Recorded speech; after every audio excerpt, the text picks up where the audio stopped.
code is now content. Someone who's a genius at one thing, like Einstein, I still wouldn't want him to be a GM for a product at every, like he would suck. No shade to Einstein. The models are already smarter. They're being made dumber on purpose. It's the first model that made me laugh. I could have it sort of swipe on Hinge for me and it would do a good job. Oh, wow. Everyone's saying, well, prompting's not a real programming language. That's just what people who have been coding for a long time say. And they're this right. happens with every medium, right? It's like, that's not real podcasting, or like, that's not real music. Yeah, that's not a real radio show. Yeah. Hey everyone, and welcome to Generative Now. I am Michael Mignano. I am a partner at Lightspeed, and this week on the show, I spoke to Dan Schipper, co-founder and CEO of Every, a multimodal media company which is publishing writing, articles, videos, podcasts, and software. We spent a bunch of time in this episode talking about the future of software and whether or not software is becoming media. We also talked about Dan's use of all the different AI models and what he sees will be the strengths for each. This was an awesome conversation. I hope you enjoy it. Hey, Dan. Hello. Good to see you. Good to see you too. Thanks for doing this. Excited to be here. The image of you that I have in my mind and how you relate to AI, I don't know if this is gonna, I'm curious to gauge your reaction to this. You're like the most interesting man in AI.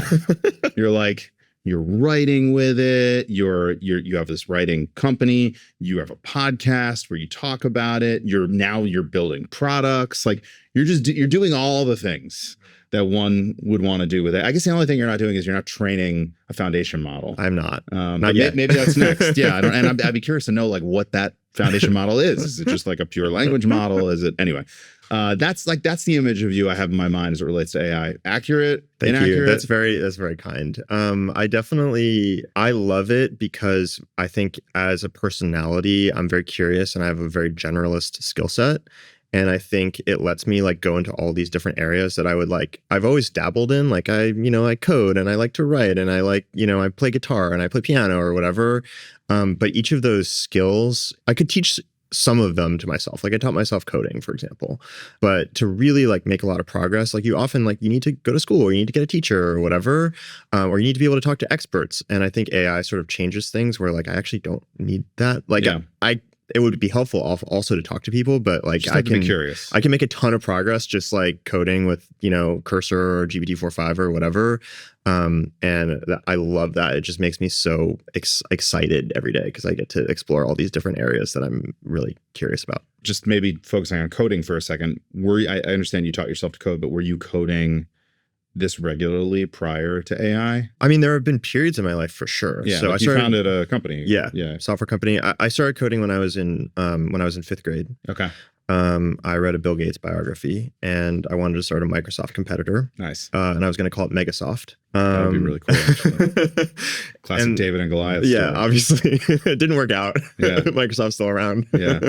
Megasoft, I don't think is still around. No, it's not around anymore. It never made it off the notebook page, but I still have the notebook, which is kind of fun. I kept doing it because I've always been into business and programming was a way for me to start businesses where I didn't need any money or any other people. Like I could just make little things. So I made a lot of apps in high school. I started making BlackBerry apps. This is before the iPhone came out. Yeah.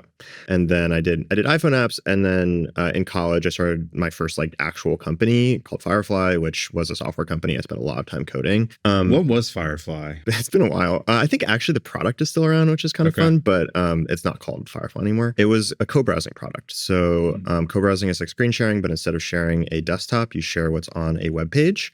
Right. Yeah. We applied it to customer service, and it has no downloads or installations. It's a JavaScript snippet. So a company installs it on their website, like a bank or telecom or whatever.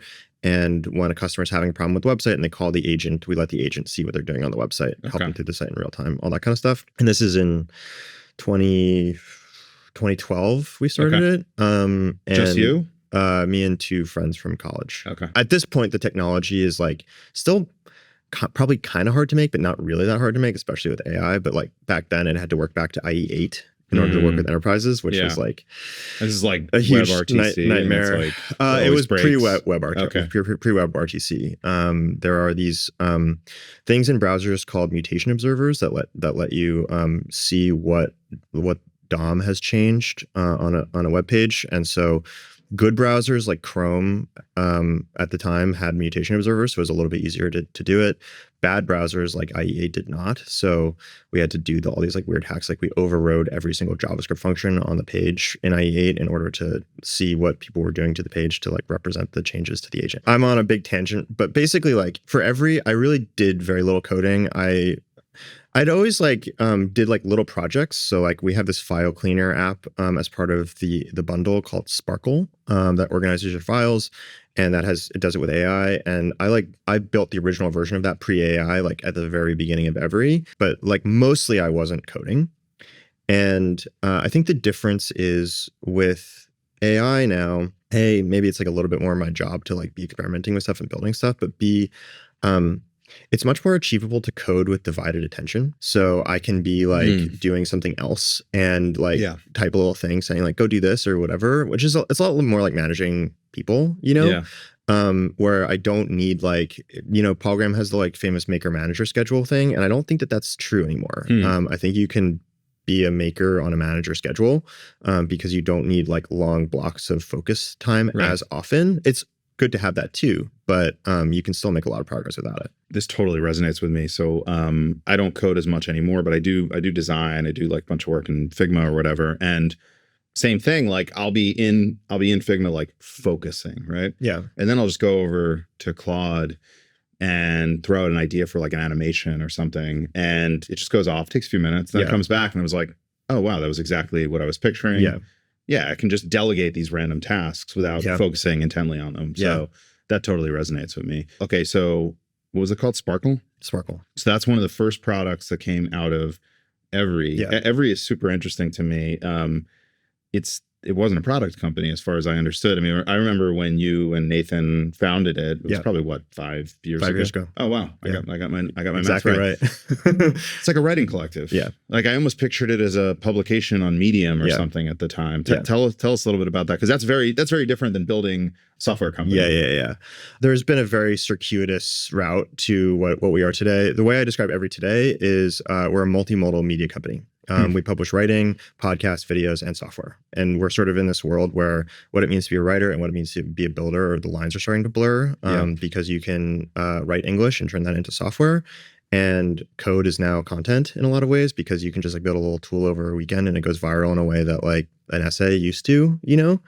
And all the people that are at Every, like it's all sort of generalist, multidimensional people who are like, every single person, even if you're building a product for us, like you write articles for us, and a lot of our writers are building stuff. That's like a really powerful, like kind of like creative community almost, which has always been sort of like at the core of what we're doing. It's just like sort of shifted the focus.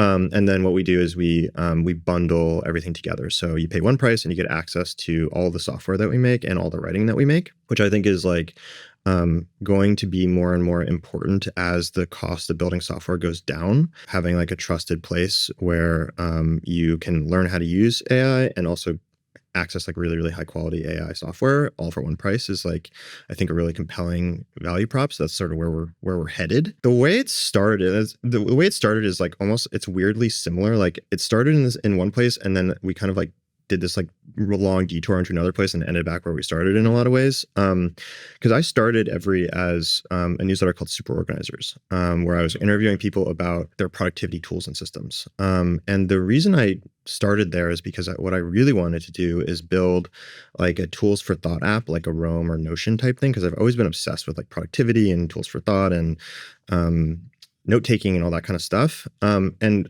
I had a bunch of ideas for a product that I wanted to build, but what I wanted to start with was doing customer interviews. And I needed a way to get interesting people because I wanted to talk to like really, really smart, really high-performing people. I needed a way to get those people on the phone with me to tell me how they take notes so I could build my product. So I was like, I'll just interview them for my newsletter. I'll write the newsletter because I love writing.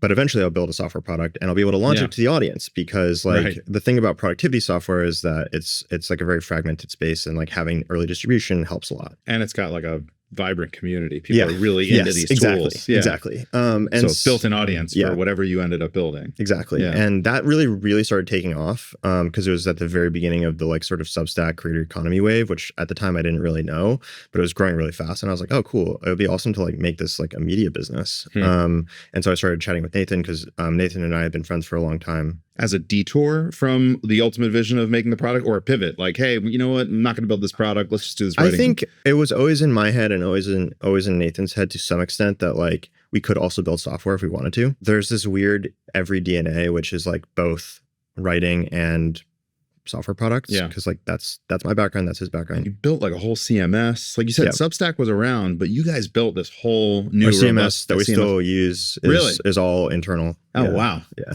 That's pretty cool. So, I mean, perfectly speaks to what you were saying, how it's like part writing, part software. I mean, you guys just, I'm curious to know why you built your own CMS, but to be honest with you, just did it. So like we had like at the very beginning, so it went from one Substack to Nathan started writing his Substack to we bundled it. So a bundle concept has been sort of part of it from close to the beginning. And we sort of evolved it into this like writer collective type thing where, you know, the idea was with Substack's great. And it's really cool that writers are peeling off publications to like do their own thing. But also it's to some degree, like in certain ways, not a great experience for the writer and not a great experience for the reader. So in particular for readers, you have to have multiple subscriptions, which kind of sucks. And for writers, actually like writing alone kind of sucks. And the kinds of things you can write when you have to get out one or two pieces every single week is like a fairly constrained universe. And so the kinds of people who can succeed at that are fairly constrained too. And so what we wanted to do is find like, is there a way to get writers the same kind of like creative freedom and economics as they get at writing on their own, but like also give them the benefit of being part of a group? And if we can do that, like, can we bundle it together and give readers everything for one price? And some of that worked and some of it didn't. But that was like the basic idea. Super cool. I remember all this now. I remember there were multiple, I don't know if you call them newsletters or publications. There were multiple newsletters. There was a bundle. It's like every bundle, right? Yeah, it was a bundle of newsletters. And then over time, what I started to realize is like only a couple of the newsletters actually really worked. Okay. And if that's the case, then you basically like, you have like maybe one or two that are like growing really fast and everything else is like the same fixed cost because you have to pay a writer and you have to do all this stuff, but like it's not generating anything basically. And then you start to be like, oh, well, we should just be one newsletter or one publication. And then you're like, but it would be cool to have all these writers. So it'd be like, oh, so we just reinvented the magazine from the ground up. So that's basically where we landed is Every just became like one publication. And we had a bunch of different writers and there are ways that we still have tried to maintain the ethos of the collective. But my hot take is that there's this whole thing about how like, you know, publications are dead and it's all about individuals. But like my goal is to build Every into an institution. And I really actually think that like institutions, publications are like the future of media. And the reason it seems like it's individuals right now is because all of the institutions are incredibly young. So in 20 years, like Mr. Beast or whatever is going to be a media company. Like they're going to have other stars. It just looks like it's Mr. Beast personally for now. That's what we're building Every into. And I think it's working. So, and that's still the vision. Like the vision, it actually sounds like it was pretty similar to what it was when you started. I mean, beyond moving past the bundle and all that. At least for me, yes. The vision is very, very similar. We care a ton about doing really great writing, about technology and business. What we found over time is that the best way to do that great kind of writing about technology and business is to actually be doing it.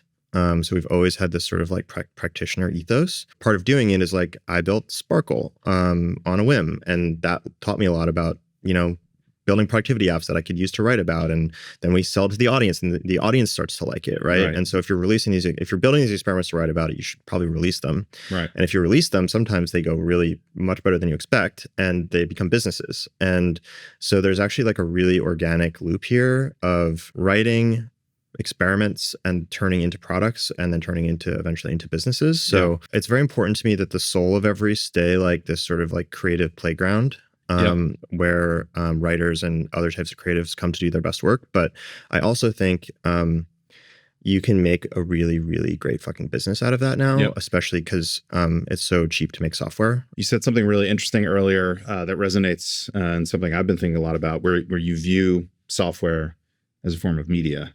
Have you always viewed it that way? And where does this end up, right? The curve is flattening in real time right now. Where do we end up, 2 years from now? No, I have not always viewed it that way. Okay. You can trace the seeds of it like back before, like pre-AI. Like there's plenty of times when I was App like stores is a great app stores, example. but like there's plenty of times like when I was in college and I would like do a weekend experiment and then I would post it to Hacker News and it'd go viral, and write a blog post about it and go viral or like whatever. So it's always sort of been like that. But by and large, it's been so expensive to make software that you couldn't think of it as like really like a throwaway thing or like really just a thing that you just like do over a weekend, unless you had like a very particular set of skills, like Liam Neeson, that you've honed over, of course, over many years, and sort of that full stack, like I design it and I whatever, like that's the only way you could do it. And now I think that's quite different, which is, it's so cool to watch people do this. What is the exact definition of vibe coding? I feel like the terminology is moving so fast. I'm curious, like on this date in 2025, early 2025, what is the current definition of vibe coding? Vibe coding is like, it's basically like having an idea for something and using Cursor or some sort of similar tool to just like throw the idea in there and just like keep pressing accept all until it like works basically. And like maybe every once in a while, like futzing around and being like, this thing doesn't work or whatever. But you're explicitly like not looking at the code ever. When Cursor's fixing bugs, like you have no idea what's happening. You're just accepting. Generally not. There's this really funny meme that was going around yesterday that I relate to, that is like, it's basically expressing this thing that you have to decide when Cursor or Windsurf or whatever has been like stuck in a loop for a while. You have to decide, okay, do I want to like tell it, please fix this again for like the 20th time? Or do I want to like spend the 5 minutes to like go look to just actually fix it? Yeah. And it's like, I always just say, please fix this. I saw one, it was just like a row of elderly people at like slot machines in Vegas, just like hitting the button. Yeah, it's the same thing. So good. That analogy is actually pretty good for these models in general across all modalities, right? Text, photos, videos, music. It's like you prompt it, you get what you were looking for like maybe 1 out of 10 times. And that creates this like addictive variable reward system where like, I mean, it's actually not that different than like a social network where you open the thing up and 1 out of 10 times, hey, maybe that photo that you took got a like, right? And so that's why you get addicted. It's pretty similar. I wonder if that is going to remain in place as these models get better. Like when Cursor fixes it the first time, maybe vibe coding isn't as addictive anymore. Right? Maybe it's just boring. I think that there's like this sort of like expanding horizon of possibilities and problems. So even if it's not getting stuck on some dumb bug, it will like, it'll do a screen that you're like, okay, that works, but like, what if it was like this? Just expands. Yeah, that's so true. The thing that I keep thinking about is what happens when coding becomes so easy and so ubiquitous and so ingrained in everything we're doing that like regular people are doing it. And I know there's a lot of discussion about this on Twitter. People are like, oh, that'll never happen. My dad's never going to make software. But I think my guess is the format ends up looking quite different than it does now. I don't know. Have you put any thought into this? There's a bunch of different questions packed in there, but like the first one is, are regular people going to make software? Is your dad going to make software? Is my dad going to make software? And I think when people ask that question and they try to answer it, they're thinking about like, is my dad going to make a SaaS app? Exactly. And like, clearly not. No. But like, is my dad going to be like typing to like Claude one day and be like, hey, like, I'm trying to figure out compensation scheme for the salespeople that I work with. Like my dad runs a cemetery and funeral home business, and he has salespeople. And like there's no doubt in my mind that one day Claude or ChatGPT, which he uses regularly and loves, is going to just like be like, oh, I can make that for you, and just like build him a little like front end thing that like calculates like salespeople's commissions. Is that making software? Yeah. Maybe not, but like I actually think it is, and I think that sure you see it creating a Python script. I think that's clearly the future. I think like probably like you may not really have access to the code and may not really care, like Lovable or like Bolt or whatever, but that is definitely like a mass market thing that everyone's going to do. Also, anyone can like make an actual product that they're like supporting and becomes a business, and that's a separate category. And clearly not everyone's going to do that. But what I do think is going to happen is right now there's this like small circle of people that want to do that and have the skills and like the capacities and like whatever to like actually follow through with it. And that circle has just gotten bigger, and it's going to get bigger still. For example, like I was able to like make apps in high school because there's a lot of different reasons, but one of them is I was willing to and able to take a programming book. I learned from books. Yeah, same. And like get through the first like 5 chapters that were like had nothing to do with anything that I wanted to make, and it was just like, here's what an if statement is, and here's what like a for loop or while loop or whatever. Like I was able to do that, and some people are able to do that, and some people are just like, I'm so fucking bored I could cry. But like one of the things I taught a AI programming course like probably a year and a half ago. And it was for people that didn't know how to code. And one of the things you notice when that happens is like, you don't have to spend like 6 months like learning abstract stuff that has no connection to like what you want to do. The first day you can make, even a year and a half ago, the first day you can make something that does what you kind of are dreaming about, and that just unlocks like a lot for people. Totally. And gives them the like motivation to be like, well, how does this actually work? AI sort of fills in for people, even though they might have a desire to make something, like they may not have the skills or their proclivities for whatever reason to like do it. And I think it fills in those gaps. So there's more people who are going to build products and businesses, but it's not everyone. I saw a great post on X from I think it was Balaji, who pointed out that prompting is actually coding. It's just a different level of abstraction, right? Yeah. Like a long time ago, people just learned machine languages. Assembly. Yeah. Assembly, exactly. Yeah. And then it's like, okay, here's C, and then here's C++. And now like we're just using natural language. 100%. It's been happening for forever. I don't know exactly when you learned to code, but like when I learned to code, people were saying that Python was not a real programming language because you didn't have to manage memory. And now like everyone's using Python and everyone's saying, well, you know, prompting is not a real programming language. But yeah, I think clearly that's just what people who have been coding for a long time say. Yeah, totally. And they're this right. happens with every medium, right? It's like, that's not real podcasting, or like, that's not real music. Yeah, that's not a real radio show. Yeah, exactly. And they're right to some degree. Sometimes you do need to actually go down into C or assembly or whatever. And sometimes you need to go down into the Python when you're vibe coding. But those instances are fewer and further between and are for more specialized circumstances. Yeah. And I think we all know, and this has been true for a long time, that a lot of programming, even pre-AI, was like doing a lot of like rote stuff where you're just like copy pasting from Stack Overflow. And it's like the same thing. Guess what? This is much better. So true. Yeah, I learned Visual Basic. That was my first, which I know even to this day people are like, that's not a real programming language. But and then C and all that stuff from there. But this software as media thing is fascinating to me, and I am very curious to see even what takes place beyond utility, like your dad using Claude to make the sales thing. You know, one area where I feel like there's going to be a lot of interesting stuff is just like memes. There's going to be some intersection with software and memes. Yeah. Partially depends on like the platform people are making this stuff on, which I think is going to evolve. I don't think it's necessarily just going to be within Claude. Yeah. Or within ChatGPT. Totally. I mean, that's starting to happen a little bit. Like, did you see that meme format that was popular a while ago that was like, it's like the Make It More format? And it was like, you have a image of popcorn in a microwave and it's like, make it more cooked. And it would like pops with an image with Dolly or something. Okay. Yeah. And, oh, wow. That's cool. And make it more cooked and it would like pop some of the corns and then make it more and it would like pop some of the corns and then like catch fire and then the microwave would explode and then the house explodes or whatever, you know? You can even see that, like, I don't know if you've been watching all the like JD Vance stuff, but like there's all these like JD Vance memes. His face? His face. I'm curious where that originated. Some of that is like AI generated. Yeah, I think a lot of it is. Yeah, that's very funny. I think also like there's probably room for a YouTube of AI software thing where it's like it's sort of like almost Replit-esque where you're like you make a thing, you want to show it to people, and like there's like a platform where people are just like building and sharing these like little apps that they make.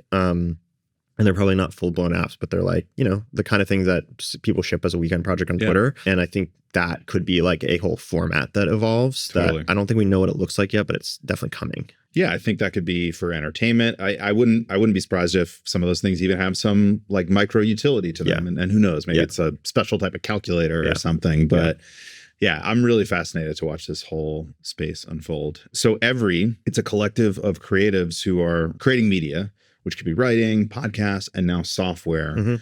When you bring somebody in, when you hire somebody, is the expectation that you're doing all of these things? I mean, it depends on the Okay. role. But like, for example, we have a studio where Yep. we have entrepreneurs and residents who build stuff with us. And when we build a product, so like one of our latest incubation that we released is called Cora. Yes, I want to talk about Cora. Okay. Yeah. And it manages your inbox for you with AI. When emails come in, it decides if it's an email that you need to respond to. If it's something you need to respond to, it makes it your inbox. So everything in your inbox is from a human who needs a response for you. If it can respond, it will draft a reply for you, so you don't have to do the repetitive stuff. Everything else gets automatically archived, and twice a day you get like a really beautiful summary of all of the emails that you normally need to look at and archive and whatever, but now you just scroll through it and you're done. So your inbox is just way quieter and more beautiful. That's fascinating to me that AI can be used to gain leverage in these non-technical industries. And I think Cora is like a great example of something people can use. Thank you. I appreciate that. So Cora has a GM. His name is Kieran. Okay. And he built Cora end to end. He's also written articles on Every. Okay. He is like weirdly like he spent a lot of time as a professional composer of music. Whoa. And a baker. Okay. So he does everything sort of full stack, and we provide him a lot of help, and there's a lot of collaboration and all that kind of stuff, but like he owns it end to end. And he owns Cora. Yeah. Got it. Like he owns business. He owns the product. Okay. Yeah. Does he know how to code? Yes. Or is this pure vibe? No, coding? he knows how to code. Okay. He's founded several companies before, was a technical co-founder in several companies. Okay. A lot of the people that work for Every have that like sort of multi-dimensional skill set. Right. And particularly for the EIRs, they're like owning the full stack. But like we also have like, for example, we have this with this writer, Katie. When we have EIRs write, sometimes they're good writers, sometimes they're not. And she does a lot of like co-writing with them to help them like get out their ideas. But she's also like using like Lovable all the time to like build little tools for herself. Oh, wow. Or we have another writer, her name is Ria, who's doing the same thing as like building custom GPTs. And like, so it's all kind of, all these people are like now curious and interested, and like they sort of see how powerful it is. And once you get them going, they're like, oh my God, this is amazing. Yeah. So I think we have an environment that stimulates that and values, I think in general, startups really value generalists. But this is like incredibly empowering for generalists if you kind of like, allow them the space and freedom to play. So like one of the things we do every quarter is we do this thing called Think Week, where we don't publish anything new. We don't do any meetings. Every day there's a theme, but the idea of Think Week is to sort of recognize that most of the time in a startup, you're spending time being like sort of very reactionary. Yep. And you're just like constantly under fire, like trying to make sure things are not breaking and like whatever. The best creative work comes from a different sort of place where you're not reacting to your circumstances. You are like proactively kind of like playing around and like following like that thing that you just are psyched about. And Think Week is really about getting back in touch with that. So we don't do any meetings. We don't publish anything new. To the extent we can, like we're like, pausing a little bit on some of the product stuff. And every day there's a theme. And the idea is pay attention to stuff that inspires you, pay attention to whether or not you're in that sort of reactive mode, and sort of get into a play mode. And then like one of the days this time we did like a day where it was like experiment with a new tool that you've been meaning to experiment with, but you haven't. And that's how Katie started using Lovable. And I think that that's actually so fucking important for businesses right now. And we do this we have a consulting arm where we do consulting with big companies and help them use AI. And this is like one of the big recommendations is find space to play. Yeah. Like every employee has this like, it doesn't matter if you're an employee, executive, whatever, founder, you have this decision you have to make every day, which is, do I do things the way that I know how and get them done? And then I have so much work to do that like if I worked the way I know how for 20 hours a day, it still wouldn't be enough. But like I can just get it done and I can go home and whatever. Or do I spend like 2 hours like playing around with this new tool that may not work and probably won't, and then I will have to go and do it the old way I knew how anyway. And I'll be further behind. And like everyone, unless you're someone with like a really, curious early adopter mindset, everyone is going to do the first one and they're just going to get their work done. But the skills are changing really rapidly. And if you have invested the time and you are a little bit more familiar, your rate of progress and your rate of productivity is so much higher. You just need to like be given the space to realize that. We do that as a concerted regular practice at Every, and it also I think works for other types of companies too. I'm curious with something like Cora, again, that product is super cool. If that takes off, what happens? Or any of them, Cora or any of them, what happens? Does every like reorient itself around that product? No. You spin it out? Each product is its own separate business. That's majority technically that's majority owned by Every. How much we own is dependent on the circumstances. So they are already spun out. Yeah. Some of them, actually, not everyone. Some of them are still internal. But it depends on like how big a potential there is. Like there's a lot of circumstances where it makes sense to keep it in. How many are there? There's 4. Okay. But Cora is already a separate business. What we have found is if those products start to take off, and some of them are, like Cora is really, I mean, I worked on a lot of stuff and Cora is like the most promising thing I've ever seen. Wow. Yeah. I mean, it's really good. When people start using it, they just use it. Like it's so sticky. They really love it and it solves a big problem. It's very cool. The reason I say code is content is like they push so many more people into the Every ecosystem. Like we're growing just in terms of audience size so much faster. So there's this really nice symbiotic relationship where people want to try Cora because they know Every did it. And then Cora starts to grow and it becomes this like thing that's like has an audience in its own right, but they're pushing people back into the Every ecosystem because it's like made by Every. And then we have an onboarding sequence that's like, you should read Every because a lot of people who are signing up for Cora are AI early adopter people. So they it's good for them to be in the ecosystem. Yeah. And Cora, for example, we can't let in everyone at once because we're scaling it and it's a hard product. So like we have a 10,000 person wait list. So rather than let those people just like dry up on the wait list, like they're now in the Every ecosystem. They get emails from us. They kind of like they're in the whole thing, and then they start to get introduced to other products. And so it becomes really this whole ecosystem that I think is really valuable.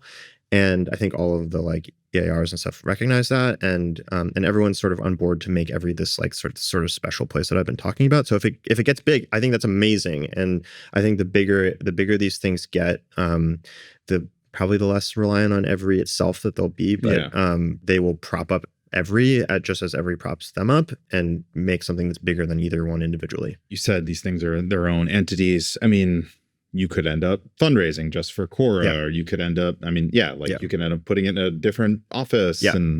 And I'm guessing, if you're telling me like that one is super promising, it probably will grow to some extent. I hope so. Kind of get spun out, or I guess it's already spun out. What are some of the other products you guys have built? Well, there's Sparkle. So we have Cora, we have Sparkle. Remind us again what Sparkle is. Sparkle is an AI file cleaner. Okay. Yeah, that's right. So it just looks at your files and on your desktop downloads and documents folders, and then uses AI to create an ontology of like I could use that. My desktop is pretty cluttered. So my desktop always looks clean and I don't have to do anything, which is great. I love it. Yeah. So that's really cool. And that's actually growing pretty fast. We have someone who's really talented doing that. We have Spiral, which basically does marketing automations for you. So there's a lot of repetitive work in marketing, in writing and anything you might do. So like for me, like I do a podcast every week, you do a podcast every week. Like there's a format to the tweet for that podcast. Yeah. So like you can build a spiral that like you train it on examples and then it like forever will like get you to 80% on the like. That's really cool. Yeah, it's really cool. I think it's really valuable. We've got a really talented EIR Danny working on that. And then the last one is Lex, which I think that's how we met. That's right. Yeah. When Lex was still inside of Every. Oh, right. So Lex is a great example of a spin out. Yes, exactly. So Lex was built by my co-founder, Nathan. Yep. That Lex was launched like pre-ChatGPT. So it was like really early. It went super viral. And then we ended up spinning that out. That's his own business. Nathan runs that, raised money for it. Different businesses take different paths, basically. And we'll do a bunch more. We have a bunch more in the pipeline that I'm really excited about. So cool. The people that build these, sounds like it can happen any different way. But are you bringing in EIRs dedicated to pursuing specific products, or is it just like, hey, one of your writers might end up making a thing and then they're an EIR now? The answer is yes, both. Okay. So basically like sometimes we'll make a product, like I built the first version of Spiral or Sparkle. And then we will go and like recruit an EIR to run it. And the recruiting is more like we like put a little thing in the newsletter and then we get a bunch of applicants and like some people stick, Yeah. Then sometimes what we've done is like we have a little bit more of like a program where we're like, you don't have an idea, but you kind of want an idea and you love Every. So like come hang out with us and build experiments, write about them, and then like we'll launch them to the audience. And if something works, like great, it becomes a business. And we have like 3 or 4 EIRs that are like that. That's really cool. It almost reminds me of back in the early iterations of BetaWorks back in the day, if you remember what that was. I've definitely gotten a lot of BetaWorks sort of comparisons, which I love. Of course. And I was not really around like I was sort of in New York at that time, but like BetaWorks like had like it still has, but like really back then it really had this like aura, which is really cool. Yeah, they were the first check I raised for. I was so drawn to BetaWorks. Yeah. We were building Anchor. I was like, I gotta work with BetaWorks. Yeah. Maybe you already do like sort of have that same sort of, I gotta go build something at Every. I don't know what it is, but I want to go build something at Every. I hope so. And the podcast now, that's another media format or property you have. Tell us about that. I mean, I guess maybe it's kind of obvious what that is. It's all the stuff you're doing, but now in a new format. More or less, yeah. I mean, it's called AI&I. It started as a podcast called How Do You Use ChatGPT? Oh, that's right. I remember that. Yeah. And that was like sort of at the very beginning of ChatGPT where everyone was like, I know I should be using this, but I don't know how. And there were some people who had really figured it out. So that was like the first, I don't know, 6 to 9 months of the show, which was awesome. It was very timely. It was also at a time when video podcasts were really starting to take off and go viral. So that was very cool. What I found after the first 6 or 9 months is like most people use ChatGPT in the same kinds of ways. And so there are still people who are doing crazy stuff, but like they're harder to find. What's the craziest thing you're seeing people do? I think the biggest, like most crazy stuff right now, and I've been doing this, but it's starting to happen is like doing notes and stuff with cursor. It's like a really cool one. I keep seeing this. What? Explain this. I haven't tried it yet. Yeah, this is where I started with super organizers. Is like I want to organize what I know. That's like the core question for me. And AI just like totally changes the game where you're not like, you don't have to do these like backlinks and like whatever, or tags or whatever. Like it solves every problem that we thought we wanted solved in a much better way than previous technology could solve. At least where I started with this, there's a guy who wrote a blog post about this that originally inspired me that I had dinner with whose name I'm completely blanking on right now. So please excuse me, whoever you are. I think you're amazing. Poor guy. I talked to him about it, but basically the way that it works for me is I take a bunch of notes. Some of them are like from my Apple Notes, or some of them are from like my export from Roam or Readwise or Evernote or whatever. And they're all in text in a folder that I then open Cursor. And Cursor has this like agent experience, right? Where you can be like, find me a note that whatever. And it's supposed to work for code, but it actually is quite good at just like searching through text files for particular things, which is kind of cool. But the really cool thing is, if you want to do something more advanced and you're like, okay, I want you to gather all of the notes that I have that seem to be about, I don't know, the Civil War. And I want you to organize them by time and then put them all in a file so I can read them through. So it can't just do that in the agent, but the agent can build any kind of software you want. So you can be like, I want you to make a tool that is really good at searching through and finding bits of information from my notes that are like this, and then outputting them to a text file. And it's like, cool, I just built it. And then you update your cursor rules and you're like, cool, here are your powers, here are your tools. And so the cursor rules then tell it like what it can do. And it becomes this like kind of self-organizing thing. Do you have to recreate it for each use case, or you just kind of build on this one? You kind of build it on this one thing. That's really cool. Obviously, Cursor not built for it. I think someone's going to do it really well. There's a big opportunity for that. Another thing that I've been doing, which I think is really cool, and I will probably release this as a product, it's called Deep Background. Okay. And it's sort of like a play on deep research. Yeah, of course. So one of the things about deep research, I think deep research is like the coolest AI tool that's been released in the last year. It's insane. And one of the things that's really interesting about it is the responses get better if you give it better sources. Yeah. Which we've known for a long time. You have to direct it quite a bit. Yeah. If it's too open-ended, it doesn't really perform that well. I spent a lot of time, like, I don't know, a couple years ago talking about, I was calling it at the time knowledge orchestration, but basically like the context you provide to a model governs a lot of whether it's good or not. It's not just about the raw intelligence. In deep research, like it has a search tool, but a lot of the stuff it finds is like blog spam, because that's just like how the internet works. Yeah. I've noticed that too. Deep Background allows you to provide your own context to deep research. So basically what it is, it's a web app.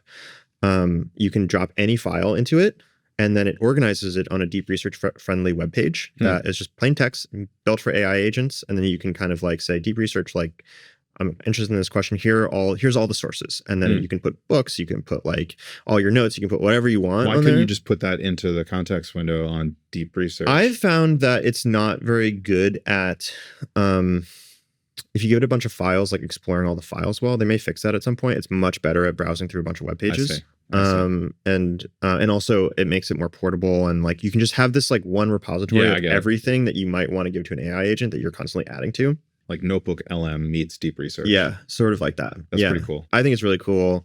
We might merge it with Sparkle. We're not sure yet. So you have it on your computer. But, but I think just generally, like the way that I think about it right now is it's sort of the about.me, but for AI agents, where everyone's going to have their own like little knowledge repository that is like publicly accessible to AI agents that they like take around with them. One of the things I keep hearing a lot about is the opportunity for these MCP servers with Claude. That's one of the things I'm now thinking about for this tool. Like I'm going to do that this week. Basically, like MCP. Explain for people. It's called Model Context Protocol. It stands for Model Context Protocol, and the idea is it is a way to build little like APIs or website type things for agents. So if an agent, if you're using an agent and you wanted to have access to a certain type of information, like let's say it's like GitHub repositories or like maybe it's your deep background website, it provides a format for the agent to understand what information is available and what tools it can use to like search through that information. It's sort of a layer between like whatever context you want to give the model and the model itself, so that the model can like optimally access and find what it needs to find inside of the information. And it's like a standard protocol that I think Anthropic created. So there's a standard way for, Cursor to go access like all the files on a particular website or whatever. Got it. Yeah. And so I guess the idea is people are going to start to build all these hooks into all these different things. Your email, your notes, your whatever, your GitHub repository.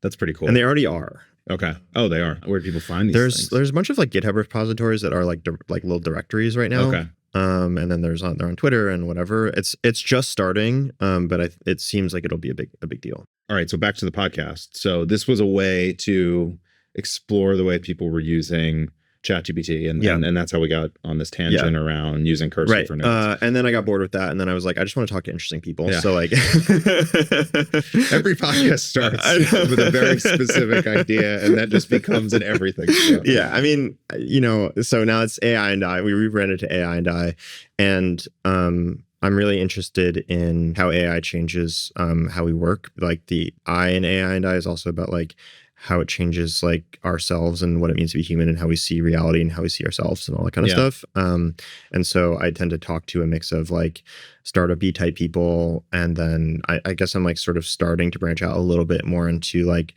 scientists, philosophy, creative type people who are working at that intersection, because that's like the stuff that fascinates me. Yeah. With the podcast, do you imagine that you will maybe eventually take a similar approach as you've taken with the writing and have different hosts or different shows? Like, does this become part of the collective of every? I mean, it is already. I think like we've had, this is not our first podcast. We've had a ton of different podcasts. We used to have a podcast with Lee Jin called Means of Creation. Oh yeah, that's right. We've had a couple other different ones. Me and Nathan used to have a podcast. There's a bunch of them. We'll definitely do more. I think like the core is the writing, and then I think the big exciting thing is the software, and then I think we're also starting to branch out into video. So I've done some videos. We have a really good in-house beyond the podcast. You're saying like one-off type. Yeah, a lot of like explainers. I got this access to this new model. Like, let me tell you how it works. Yeah, that's really and those go really viral. It's really fun. Yeah, I noticed that it seems like you do seem to get access to these things early. Yeah. You're almost becoming one of these AI influencers that's part of, the influencer program, some new video model. Was that intentional? Definitely. Yeah. Okay. For a lot of different reasons. The core is just, it's super fun. Like, if you told me when I was 12 that I would be able to just like get access to new stuff before it came out, I'd be like, yes, sign me up. Did you have 4.5 GPT 4.5? What are your thoughts on it? I know there's like people are very divided over GPT 4.5. So we got access to it for a couple days before it came out. Yeah. And the take that we published initially was like, this thing isn't mind-blowing yet, but like it's very hard to evaluate models really quickly, and so like everyone should just like take a deep breath and like play around with it. And right now it seems like it's sort of like Claude Sonnet 3.5e, and that's what OpenAI is saying, but like we just don't know yet, and it's not one of those things where it just obviously knocks your socks off the first time you use it. Now it's about a week later, and I'm like, oh, this model's great.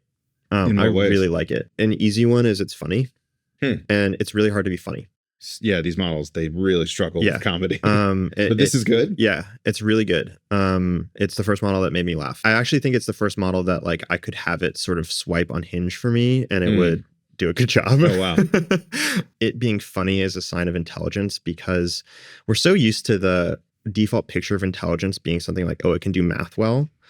and or it can code really well. And it turns out that was like sort of, it's still hard, but it was like relatively like the lower hanging fruit.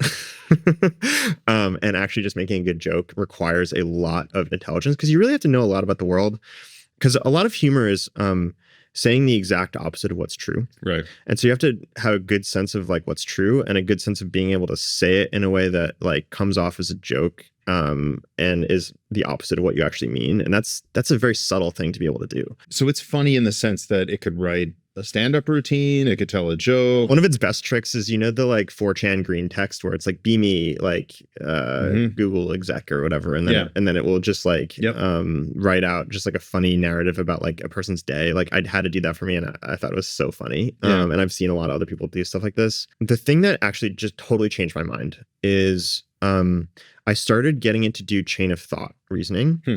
And once it started to do that, it was like incredibly good. Which is interesting, because chain of thought is like one of those things where it was like a big deal like a year ago, and then you started to feel like you didn't really have to use it, especially with reasoning models, which like just internalize the chain of thought in the reinforcement learning. Some of the things I've been using it for are, I had it write some poetry with a chain of thought, which was like incredibly good. Wow. And it wrote some lines that I was like, oh man, like I feel touched. But I've also had it help me like edit writing, where George Saunders is a short story writer, like one of the top short story writers in the world. And he has this editing technique. You read one sentence at a time, and you just feel whatever that sentence makes you feel. And it's either going to be like positive, like it's starting to make me like into this and there's something interesting happening, or it's negative, like I got pulled out and I'm bored, or like I'm confused or whatever. And all of writing, aside from the first draft, is basically just like doing that process of one sentence at a time, just like saying like, how do I feel? Do I like this? Do I not like this? And why? And embellishing the stuff that you like, and editing the stuff that you don't like, and sort of like radically infusing your taste over and over and over again into every little thing that you do. Sounds like a model in a way. Like sounds like token. Yeah, there's something about that. Like a tokenization. There's some overlap there. But like I had GPT-4 4.5 do that with a couple pieces of writing that I have, where it's like reading each sentence and then outputting what it's thinking and feeling. Oh wow. And it's really good. Wow. It's very helpful. That's really cool. Yeah. It feels like there's a product to be built there. Yeah, there's a lot. Yeah, an editing product. Yeah, there's editing. One of the other things I've been excited about recently, because I fucked up my wrist as we've discussed. We should discuss it on camera off the show. Yeah. I was living in Panama for the last like 3.5 weeks. Again, most interesting man in AI. I had it's called a pocket bike, so it's like a motorcycle, but it's like small. Okay. I was going downhill on it, and I just like braked a little bit too much with the front brake, and I just like went over the handlebars and braced my fall. And I don't think it's broken, but it's like I sprain something, or there's some tendon that's like, if all you did was sprain your wrist getting thrown over the handlebars of a motorcycle, I'm just glad you're here. Yeah, me too. I was wearing a helmet. My mom doesn't know about this, so sorry, Mom. Hi, I'm fine. What's funny is like that was the day where I got access to GPT 4.5, and we had to write the article for the next day or something like that. So I was like writing one-handed this review. And the thing that saved me is our speech to text is so good. It is really good. So I was using WhisperFlow a lot. Yeah. And I would not be able to work right now because I can't type. So I would have to be like, so you just dictated it, and then you had GPT 4.5 like edited, and I dictated it. WhisperFlow did it. I had there's a lot of back and forth with GPT 4.5 to like make it better.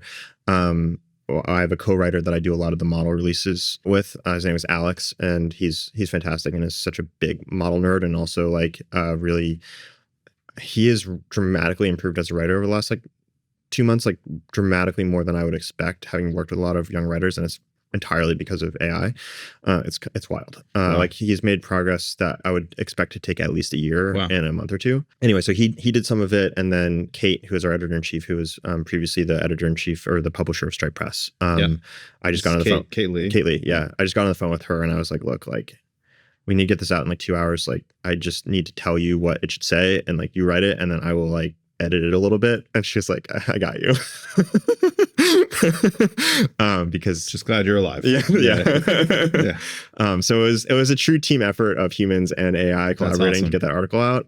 But it's been an interesting forcing function to like use all the text to speech stuff. And now I have so many ideas for this. Like it just feels, and I've actually heard this. I'm curious what you think. Like I've heard this from a lot of parents, that voice is the native interface for computers for their children. Yeah. For a lot of different reasons. And that I think is like really intriguing and makes me feel like it's important to interact with a lot of things using voice. Yeah, I feel the same way. I've, as somebody who built an audio company, I've always wanted voice to be like the primary input and, output modalities or whatever. I'm hopeful, but like still somewhat skeptical because I think it is the most natural, but it's just, at least for consuming, it's just not as fast. It's not listening. It's only dictating. Yeah, dictating. It's voice as the interface just to get your thoughts out. I use voice transcription or dictation on my phone all the time, and it's like it's never perfect, which is frustrating. I think if it was perfect, I would use it constantly. Totally. And I do always find myself wanting it on my desktop too. I'm always like, I want to just talk. Have you tried Whisperflow? A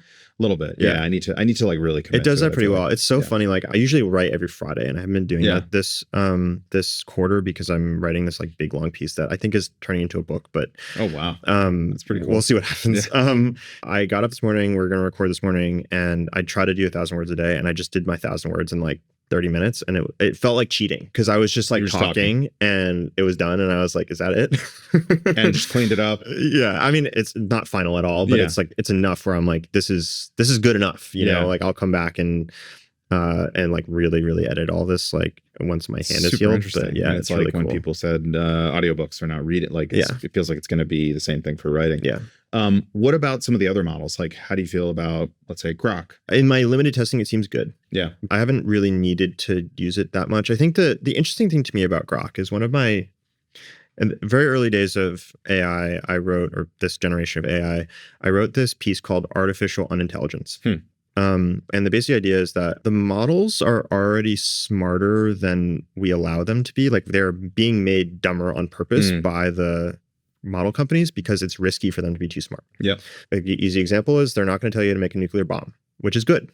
They should not let you do that. But there's all of these ways in which like we're artificially constraining their capabilities already, even in the GPT-3 days. A place where there's going to be a competitive advantage is companies that allow their models to return risky results. Which seems like Grok is. Like it's the whole idea. No constraints, ground truth. And there's like, you can interpret risky in like lots of different ways. So like Grok is like not safe for work things or whatever. Another form of risk is like it will give you legal advice. Yeah. But so whatever form of risk we're talking about, but like Grok definitely fits into that category. And so I think that that's really interesting. I think in a lot of ways, open source models are more fit for that job. Except they're far less accessible for most people. For now. Yeah, for now. For sure. I think at some point, like more on-device stuff is going to be a big deal. Yeah, I totally agree. So I think Grok's cool. I mean, Claude. Yeah, what about Claude? Everyone inside Every is like, holy shit, this is like so useful. They're just going a lot faster. Especially people love Claude Code. Oh, you think Claude's going faster than the other? Yeah. Wow. For code specifically. For code, yeah. Because I feel like some people feel like it's the opposite. Claude's moving slower, but I guess for code, like feels like everyone loves Claude for code. One of the takes that Alex, who's my co-writer on some of these pieces, one of the takes he's been playing around with that I think he maybe published this week. I don't know if it's published yet. I think it is. Is a lot of you can see some of the model providers starting to pick their lanes a little bit, and it's not just like totally general intelligence. It's like actually Claude is like, well, we should really be good at coding because that's what everyone uses us for, And I think that makes a lot of sense. Well, and all their revenues, not all of it, but most of it's in the enterprise, right? Like. So that makes sense. Just to piggyback on that a little bit, I just think that it's so clearly where things are going. And we had this idea of, general intelligence as this like God thing that could just do anything. And one thing is becoming clear is that different models have distinct like sort of views on reality or different vantage points that they come from. And that is not something that is like you can't easily get rid of that, where it's just good at everything all the time. Because the way models work is knowledge is distributed implicitly across like all of the neurons in the network and all the connections in the network. And so each connection relates to thousands and thousands and thousands of things that a model knows. And so if you change one of them, you're changing lots of different things in the network. And so good things or things the models are good at tend to be like very highly interrelated. And so if you make Claude really good at coding, you end up unintentionally damaging its like ability to tell jokes. And there are things you can do to like kind of make it better at jokes, but then there's something else that changes. Right. And I love that. I think that's a really beautiful and interesting result. And it's also, you can see that in people. Everyone that you meet is a general intelligence, and people are very different. And that's actually a good thing. Pretty clearly, like everyone has their own arsenal of tools or models that have different viewpoints on reality that they use for different things. And I think that's definitely the future. What is GPT's lane? Is like just consumer and enterprise, basically. Most of they're the inverse, right? Yeah. All their revenues, or most of it's consumer. A lot of it. But I still think like if you go talk to businesses, like no one's heard of Claude. Everyone knows OpenAI. You think so? Yeah. Everyone's like, what is that? OpenAI is the standard. And I think that they're just hitting the gas on that, and they're becoming an application company. They still care a lot about research, but like the application layer is like where they're going to compete and win, and they have the distribution and the kind of like name brand advantage, and I think that they're going to be that. To be honest, I don't know like Anthropic's revenue figures off the top of my head, and I think they're amazing people, and their model is amazing, but they're very, very far behind even in the enterprise. The lesson that OpenAI learned from ChatGPT is that the power of the model doesn't have that much to do with how well it's adopted, because it was the same model. But when they wrapped it in ChatGPT, it took off. And I think you can see that in all the rest of their product releases. So like their computer use operator, it's an app, right? Anthropic released an API. They released an app. Right. I think you can see it with Sora. It's not an API. It's a product. It's a dedicated product. Yeah. Yep. And so that's the lane that they're picking, is like mass adoption consumer and enterprise products. Yeah. And I think that's valuable. I think there's lots of other places in the stack to play. It seems like Claude is picking the code path. I think that's super valuable too. Or Anthropic is. Yeah, they have to figure out something with the model names though, because I'm getting really confused personally. It's very bad. Yeah, but I saw somebody, maybe they were in some testing group or whatever. Somebody on Twitter yesterday is getting like the automatic switcher selection. Yeah, that makes sense. I don't know if you have that yet. I haven't seen that. I haven't got that yet. That makes a ton of sense. I think, I think especially as more and more people adopt this stuff, like they're not going to want to pick them. They're just going to want to do the thing, right? And the model will get sorted to some degree. The models are already like that. Like they're a mixture of experts models. So like they have different models inside of them, more or less, that they route to automatically. But then there's layers of this. So yeah, I think the automatic routing makes a lot of sense. Maybe GPT-4 or 5 can help them figure out how to name these models better. Yeah, exactly. You're playing with all these models. Obviously, you're also playing with products. Like what products are exciting you, right? Obviously, Cursor. You're spending so much of your time in Cursor. What else is interesting to you? Windsurf. It's really cool. Obviously, Granola. Yeah. Yep. Thank you for that. No, I've all the credit is due to the team, Chris and Sam. Like I was just very, very lucky to be a tiny part of the journey. Yeah. It's a great product. I use it as well. I'm biased, but I use it every day. Yeah. Obviously, all the internal products we have, those are really the main ones. I think people ask me that question a lot, and I really think a lot of the Claudes and the ChatGPTs of the world are still so untapped. I think there will be a lot of really great AI products that are standalone and not part of that ecosystem. But I think of them as being this generation's Excel, where Excel is very easy to start with. Anyone can type into a cell, but you can build Mario Kart in Excel. It's endlessly powerful.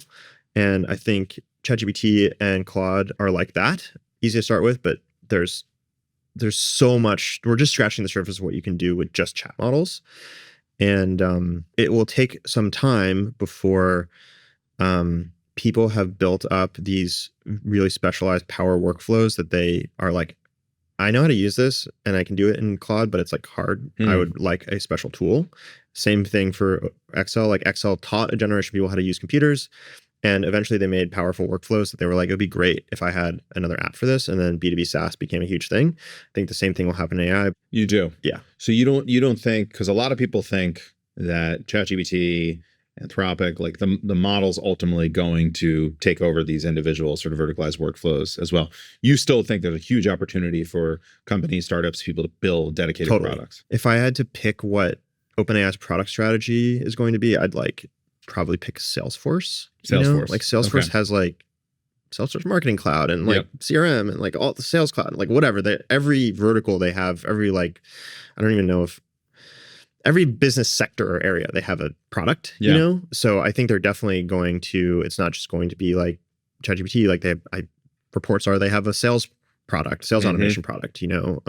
I imagine they will do a customer service product eventually. But they won't do everything. They definitely won't do everything, and there will be a lot of room for specialized players to do amazing stuff. What about this whole theory that, you know, when the model gets good enough, you know, we have AGI or super intelligence or whatever, products will just get spun up dynamically for all these things. So business needs, you know, I don't know, business needs note transcription, like ChatGPT just spit out granola, you know? Yes, and I think that's not going to happen. There's two things about that vision of the world that I think people are missing. One is the thing I brought up earlier, which is this sort of like bundling of capabilities. So as you get good at one particular thing, you get less good at other things. Reality is very complicated. It's very high dimensional. You get good at one part of reality, you start to get less good at others. It's just the sort of somehow the way things work, because of the way that these networks are built, which parallels a lot of the things that happen in our brains. That's one reason. Another reason is something we talked about earlier, which is the power of the model is in large part governed by what context you can give to it. Being in a particular area of the world where you know a lot about the world allows you to prompt the model in ways that like a generalized player, they could do it, but it's not just about raw intelligence. You have to actually go into that part of the world and get the data. Yeah. So there's like this whole empirical aspect of intelligence, which is like, you need a lot of experience to like actually in a particular part of the world. And the world has a lot of these like little niches with like things that you can't just like learn by like going and having a conversation. You need to like spend years like there's lots of long feedback loops. It's incredibly complicated. And so I think that there's a lot of room for people to sort of specialize even in a world where we have AGI. And a way to think about it is, okay, you're starting a waste management company. I don't know, just pick it. I just finished rewatching The Sopranos. Maybe that's why I'm thinking about this. Great show to rewatch. Amazing show. It's about that time again for me. Time for a rewatch. And who do you want to hire for that? People who are in waste management, I'm just, you know, using my own experience for other things, like they have a certain like flavor to them or like way of seeing the world. People who work at Every have a certain flavor or like way of seeing the world. And you want to find people that are like that, or you want to find young people who can train to see the world in that way. Yep. And I think models are going to be quite similar. I think people forget about that when they think about AGI because we actually have very little intuition for what an AGI is going to be like. So we imagine it to be like this all-powerful thing. And if you imagine an all-powerful thing, there's a lot of conclusions you come to that are wrong. If you imagine it to be like just like a person, which is sort of what you're trying to do anyway, which is like, it can just learn anything that a person can know. There's still lots of differences between different people. Yeah. And even someone who's a genius at one thing, like Einstein, like I still wouldn't want him to like be a GM for a product at Every, like he would suck. So I think maybe. No shade to Einstein. No disrespect to Einstein. But I really think that's the case, and that's where we're heading, and I think that's really cool. I think there's a huge emphasis on intelligence as sort of abstract reasoning, which is definitely part of intelligence. But there's another part of it which is built up through experiences in the world that I think we're underweighting in our thinking about this stuff, that will become much more apparent and much more critical to our thinking over the next year or two. So the future is bright for startups and app builders in AI. Yeah. The models aren't just going to take everyone's jobs and take away all the opportunities. No. I mean, I think there are important social conversations to have. I think jobs will change and some jobs will be eliminated, 100%. But definitely the doomsday scenario is definitely not happening. That sounds like a perfectly optimistic place to leave it. Dan, thank you so much. This has been awesome. I can't wait to do it again. Thanks for having me. Yeah. Thanks so much for listening to Generative Now. If you liked what you heard, please rate and review the show on Spotify, Apple Podcasts, and YouTube. And of course, subscribe. All that stuff really, really does help. And if you want to learn more, follow Lightspeed at Lightspeed VP on X, YouTube, or LinkedIn. Generative Now is produced by Lightspeed in partnership with Pod People. I am Michael Mignano, and we will be back next week. See you then.